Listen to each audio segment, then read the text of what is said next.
રાજકોટ લોકસભા બેઠકના ભાજપના ઉમેદવાર તરીકે પુરુષોત્તમ રૂપાલા ચૂંટણી લડશે ત્યારે આજે રાજકોટ કોંગ્રેસનું પ્રતિનિધિ મંડળ અમરેલીમાં પરેશ ધાનાણી પાસે પહોંચ્યું હતું અને તેમને રાજકોટ બેઠક પરથી ચૂંટણી લડવા માટે આમંત્રણ આપ્યું હતું. તેમણે આમંત્રણ સ્વીકારી લીધું છે. તેને લઈને રાજકોટથી રજૂ ધ્રુવ પ્રતિક્રિયા સામે આવી છે. તેમણે જણાવ્યું હતું કે રાજકોટમાં બીજેપી 5 લાખથી વધુની લીડથી જીતવા માટે ચૂંટણી લડી રહી છે. કોંગ્રેસના કોઈ પણ ઉમેદવાર રાજકોટથી લડે તો તેના માટે ડિપોઝિટ બચાવવી પણ મુશ્કેલ બનશે. રાજકોટ શહેર ભાજપના પ્રવક્તા રાજુ ધ્રુવે જણાવ્યું હતું કે રાજકોટ સહિત રાજ્યની લોકસભાની 26 બેઠક પર ભારતીય જનતા પાર્ટીનું લોકસભાનું કાર્યાલય 1.5 માસ પહેલા કાર્યરત થઈ ચૂક્યું છે. આ સમયે કોંગ્રેસના હજુ ઉમેદવારો પણ નિશ્ચિત થવાના બાકી છે. ત્યારે રાજકોટમાં કોઈ પણ ઉમેદવાર વિરોધ પક્ષ તરફથી ચૂંટણી લડવા માટે આવે તો તેનો પરાજય નિશ્ચિત છે. રિપોર્ટર ભરત ભરડવા સાથે રોહિત પોચાણી, રાજકોટ.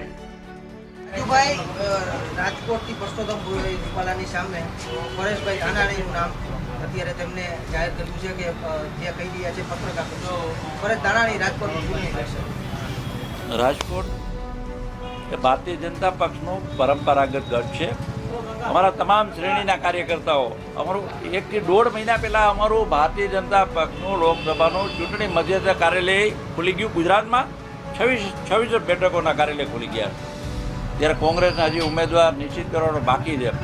અમે તો તૈયાર છીએ. આ લોકશાહીના ચૂંટણીના રણ મેદાનમાં કોંગ્રેસ કોઈ પણ વ્યક્તિને લઈ આવે, પરાજય એમનો નિશ્ચિત છે. એમનું રાષ્ટ્રીય નેતૃત્વ પણ આવે.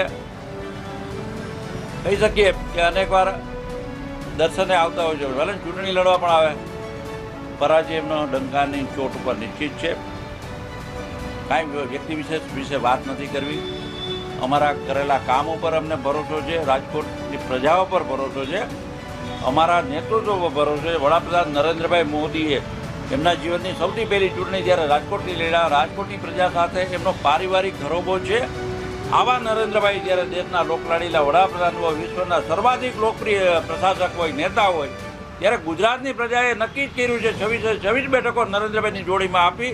ત્યારે રાજકોટના રાષ્ટ્રવાદી માનસિકતા ધરાવતા, વિચારધારા ધરાવતા મતદાતાઓ, પ્રજાજનો એક જ વાક્યમાં કહું, ભાજપનો વિજય 5 થી 7 લાખ વચ્ચેની લીડ સાથે નિશ્ચિત છે. કોંગ્રેસનું કોઈ પણ નેતા આવે એમનો પરાજય નિશ્ચિત છે. એમને જે કાંઈ નામો નક્કી કરે, જો અને તોની રાજનીતિ ચાલે છે. ઉમેદવારો સૌરાષ્ટ્રમાં નિશ્ચિત કરવામાં બહુ કઠણાઈઓ પડે છે. રાજકોટમાં જ આ જ પરિસ્થિતિ છે.